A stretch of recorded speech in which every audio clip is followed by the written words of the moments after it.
Mühafizə orderi nədir və kimlərə verilir?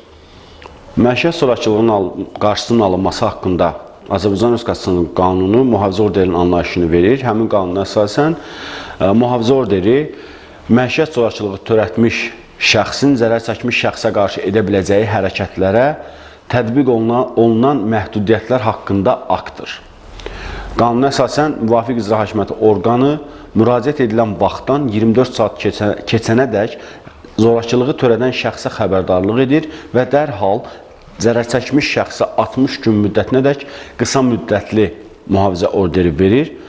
Xəbərdarlığın icrasına bu barədə qərar qəbul etmiş orqan tərəfindən zorakılığı törətmiş şəxslərin hərəkətlərinə diqqət yetirilməsi, habelə onunla və zərər çəkmiş şəxslə söhbətlərin aparılması formasında nəzarət həyata keçirilir.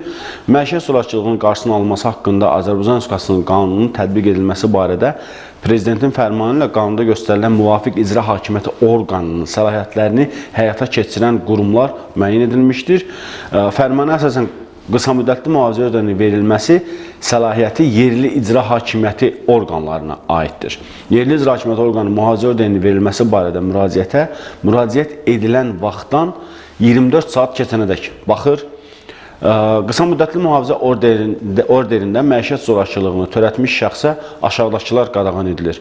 Məişət zorakılığının təkrar törədilməsi, zərər çəkmiş şəxsin olduğu yer ona məlum olmadıqda həmin şəxsin axtarılması, zərər çəkmiş şəxsə narahatlıq gətirən digər hərəkətlərin edilməsi.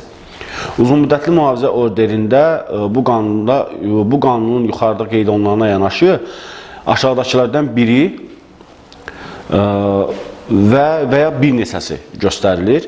Məişət zorakılığını törətmiş şəxsin yetkinlik yaşına çatmamış uşaqları ilə ünsiyyət qaydaları, yaşayış sahəsindən və ya birgə əmlakdan istifadə qaydalarının müəyyən edilməsi, zərər çəkmiş şəxsə tibbi və hüquqi yardımın göstərilməsi ilə bağlı xəstlərin məişət zorakılığını törətmiş şəxs tərəfindən ödənilməsi şərtləri, mühafizə orderinin tələblərini icra etməyən şəxsin qanunvericiliyə uyğun olaraq məsuliyyətə cəlb olunmasına izah edilməsi haqqında məlumat.